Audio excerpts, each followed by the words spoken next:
The night the black SUVs arrived was the same night Marcus Reed lost everything. Or at least, that's what his wife wanted him to believe.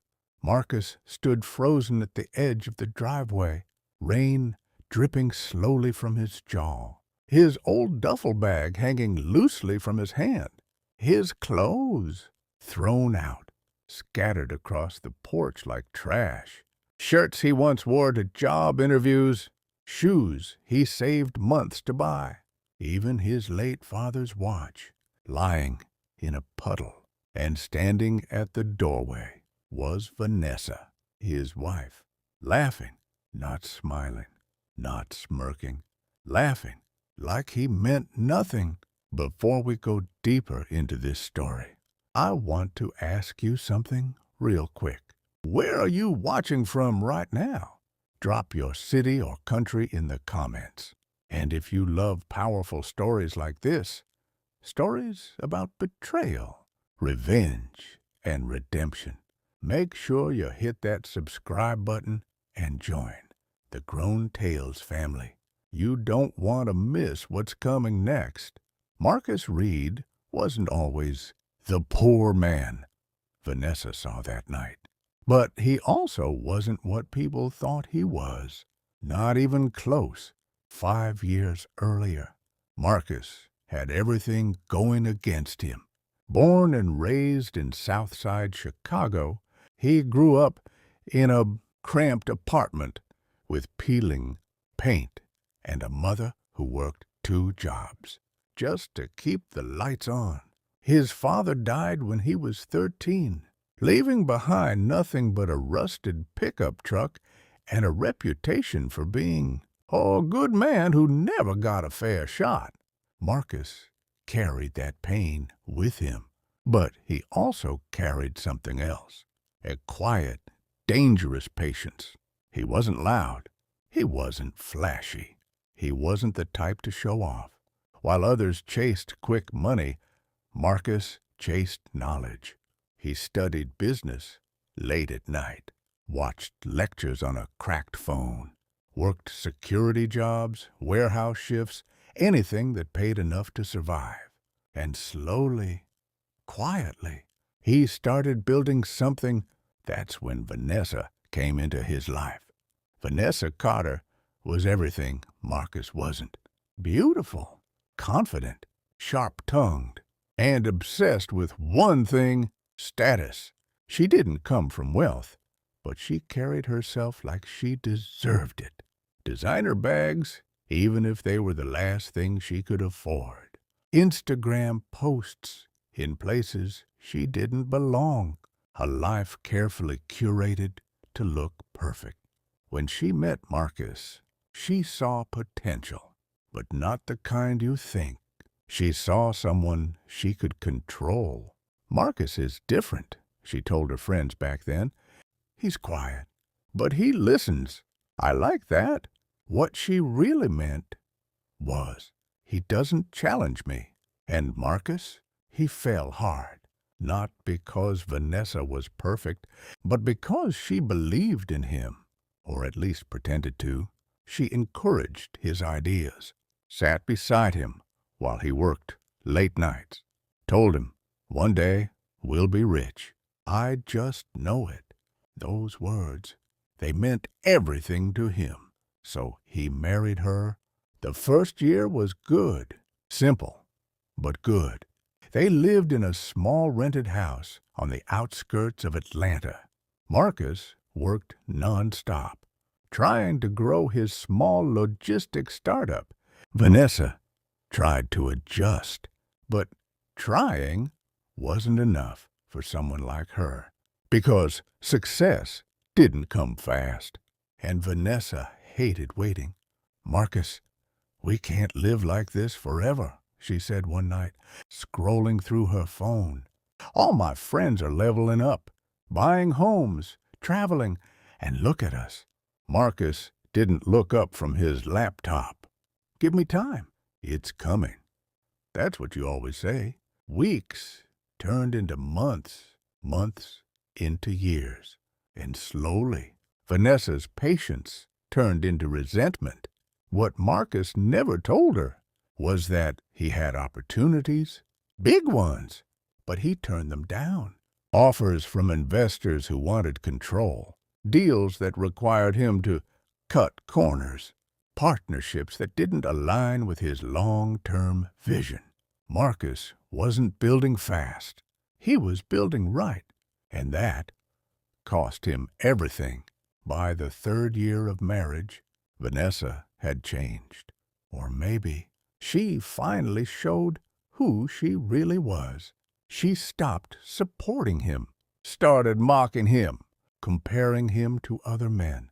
Do you know what Jasmine's husband just bought her? Do you know how embarrassing it is explaining what you do? You're always working, but we're still broke. Marcus stayed silent, not because he was weak, but because he was focused. He had one goal, break through, and when he did, everything would change. But Vanessa didn't wait for that moment. She found someone else. Derek Coleman. Derek was everything Marcus wasn't. Loud, flashy, rich, or at least looked rich. He drove a black SUV, wore expensive watches, threw money around like it meant nothing. And Vanessa? She was drawn to that like fire. At first, it was just conversations. Then accidental meetings. Then late-night texts. Then something more, Marcos noticed. Of course he did. But he didn't confront her. Not yet. Because Marcus had learned something growing up. Never react too early. Wait. Watch. And when the time comes, move. But Vanessa mistook his silence for weakness. Until that night, the night everything exploded. Marcus had just returned from a long trip. A business trip. One he never told Vanessa about. He walked up the driveway and stopped. His belongings were outside, all of them, thrown carelessly across the porch. Suitcases, clothes, documents, even his laptop bag. Rain soaked everything. Marcus blinked slowly, processing. Then the door opened. Vanessa stepped out, dressed beautifully. Too beautifully for a random night. Behind her, Derek, leaning casually against the doorframe, smirking. Well, look who finally came back, Vanessa said, folding her arms.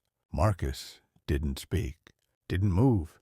Vanessa walked down a step, her heels clicking sharply against the wood. You really thought I was going to keep living like this? She continued. Waiting for you to magically become something? Marcus's grip tightened on his bag, still silent. Derek chuckled. Man, she told me about you. I didn't think it was this bad. Vanessa laughed, a sharp, cutting sound. You're broke, Marcus. Let's stop pretending. You're not going anywhere in life. The words hit hard, but Marcus didn't flinch. Instead, he looked past them, toward the street, and that's when the sound came. Engines, low, powerful, approaching. Vanessa frowned. What is that? Then headlights flooded the driveway, one after another, after another. Then black SUVs, identical, sleek, expensive, intimidating. They pulled up slowly, perfectly aligned. The rain seemed to pause. The world went quiet. Derek straightened up, confused. Yo, you expecting someone? He asked Vanessa. Vanessa shook her head.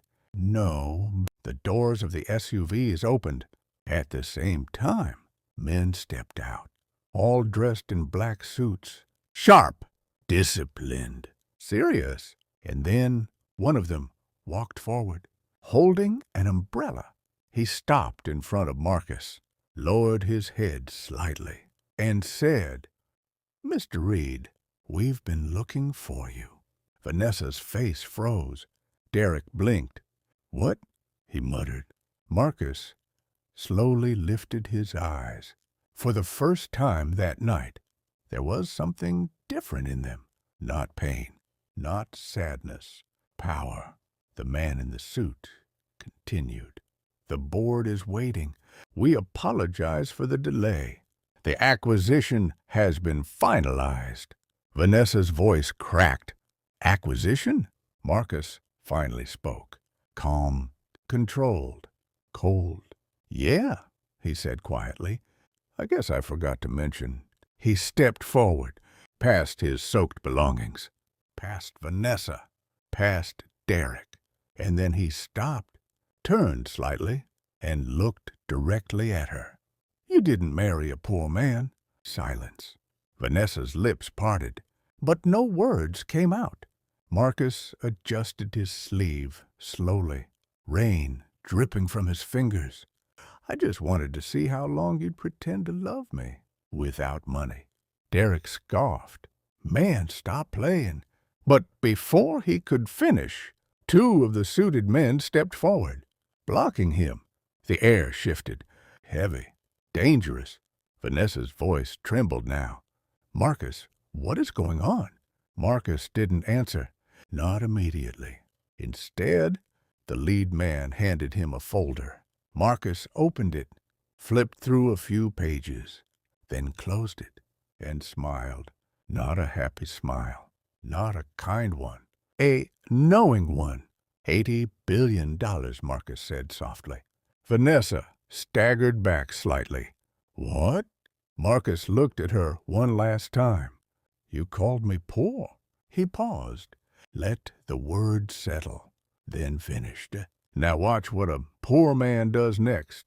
And just like that, he turned, walked toward the convoy, leaving Vanessa standing there in the rain, with everything she thought she understood shattered. But what she didn't know, what no one knew, was that Marcus hadn't just become powerful. He had already started planning something far bigger, something darker, something that would turn betrayal into something unforgettable. And as the SUV doors closed, Marcus whispered something under his breath. A name, not Vanessa. Someone else. Someone connected to all of this. Someone who had been watching from the shadows the entire time. And that's when the real game began. The doors of the SUV shut with a deep, final thud. Vanessa didn't move. She couldn't. Her mind was still stuck on those three words. 80 billion. The convoy pulled away slowly like a scene out of a movie. Except this wasn't fiction. This was real, and she had just thrown it away. Derek stepped forward, trying to regain control of a situation he clearly didn't understand. Babe, relax. That was just a stunt, he said, forcing a laugh. Ain't nobody just hiding billions like that. But his voice lacked confidence, because even he felt it, that shift in power. Vanessa turned to him, her face pale. That didn't look fake. For the first time since she met Derek, she wasn't impressed. She was afraid. Meanwhile, inside the lead SUV, Marcus sat quietly. No smile now, no emotion, just focus. The man beside him spoke. We've secured everything, Mr. Reed. The board is ready to meet you tonight. Marcus nodded once. Good. Outside, the city lights blurred past. Inside, Marcus's mind went somewhere else. Back. Because this wasn't luck. This wasn't sudden. This wasn't magic. This was years in the making. Marcus Reed was never just a struggling man. 3 years ago, right when Vanessa started losing faith, Marcus made a decision, a risky one. He discovered something buried deep within his late father's past. His father wasn't just a man who never got a fair shot. He had been part of something big, something powerful. A private investment group, quiet, exclusive, dangerous. And when his father died, Marcus inherited something no one told him about. Not money, not yet. Access. Access to a network of people who controlled wealth from the shadows. People who didn't show off. People who didn't post online. People who moved silently but owned everything. At first, they didn't trust Marcus. Why would they? He was just a young man from the South Side with no proof he belonged. So they tested him. Deals, negotiations, decisions, and Marcus passed every single one, not by being flashy, not by rushing, but by doing what he always did, watching, learning, moving at the right time. And slowly, they let him in. What started as small investments turned into massive acquisitions, logistics companies, shipping routes, tech platforms, hidden partnerships. Marcus built an empire right under Vanessa's nose, but he kept it quiet. Why? Because he wanted to know something, something real. Who would stay? When there was nothing to gain, and Vanessa failed that test completely. Back in the present, the SUV stopped. A massive glass building stood before them, lights glowing, security tight, power radiating from every corner. Marcus stepped out, straightened his jacket, and walked inside. A long table waited, men and women in suits, eyes sharp, expressions unreadable. One of them stood. "Mr. Reed, welcome." Marcus took his seat at the head of the table, not as a guest, but as the one in control. "Let's begin," he said calmly. Hours passed. Deals were confirmed. Numbers finalized. Power shifted. By the time Marcus stood up, it was done. He wasn't just wealthy now. He was untouchable. But money was never the end goal. No, Marcus wanted something else. Closure. The next morning, Vanessa didn't sleep. She sat in the same spot, replaying everything, every word, every moment. Her phone buzzed. Unknown number. She answered instantly. "Hello." A calm voice responded. "Good morning, Vanessa." Her breath caught. Marcus paused. "Come to the house," he said. Alone. The line went dead. Vanessa didn't think, didn't question. She went. When she arrived, everything looked the same, but felt different. The driveway, the porch, the place she once stood, laughing. Now she hesitated, then stepped forward. The door opened before she could knock. Marcus stood there, clean, composed, different, not the man she threw out, someone else entirely. "Come in," he said. She walked inside, slowly, her eyes scanning everything as if seeing it for the first time. "Marcus, He raised a hand. She stopped. "Don't." Silence filled the room. Then Marcus walked past her, sat down, calm, controlled. "You didn't love me," he said, not angry, just factual. Vanessa shook her head quickly. "That's not true." "It is." His voice cut clean through her words. "You loved the idea of what I could become, not who I was." Tears formed in her eyes. "Marcus, I made a mistake."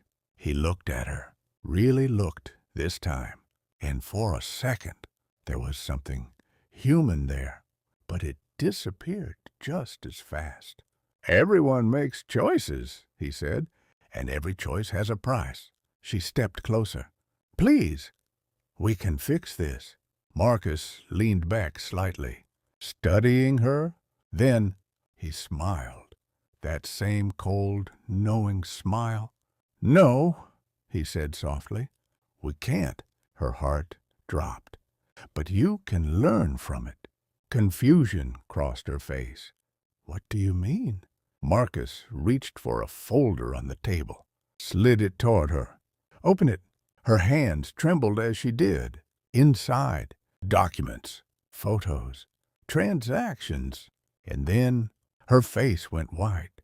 "Marcus, what is this?" He leaned forward slightly. "That," he said quietly, "is everything Derek didn't want you to find out." Her breath stopped. "Your rich boyfriend?" Marcus continued. "He's not rich." Silence. "He's drowning in debt, fake assets, illegal deals, fraud investigations." Vanessa shook her head slowly. "No, no, that's not true." "It is." Marcus tapped the file. "And when everything collapses," he paused. "Let it sink in. He's taking you down with him." Tears streamed down her face now. "I didn't know." Marcus stood, walked toward the window. "I know. That was the worst part. Because it meant she chose wrong, without even understanding what she chose." Vanessa dropped to a chair, broken. "Marcus, please." He didn't turn around. "Leave," he said quietly. And just like that, it was over. No shouting, no revenge scene, no dramatic explosion. Just consequences. Vanessa stood slowly, weak, lost, and walked out of the house. The same way Marcus had. But this time, there was no convoy waiting, no second chance. Just reality. Marcus watched from the window as she disappeared. Then he closed his eyes briefly, not in pain, but in acceptance, because revenge was never about destroying her. It was about revealing the truth, and the truth had done more damage than anything else ever could. A few weeks later, news broke. Derek was arrested. Fraud, money laundering, multiple charges. Vanessa's name surfaced in investigations, not as the mastermind, but as someone connected.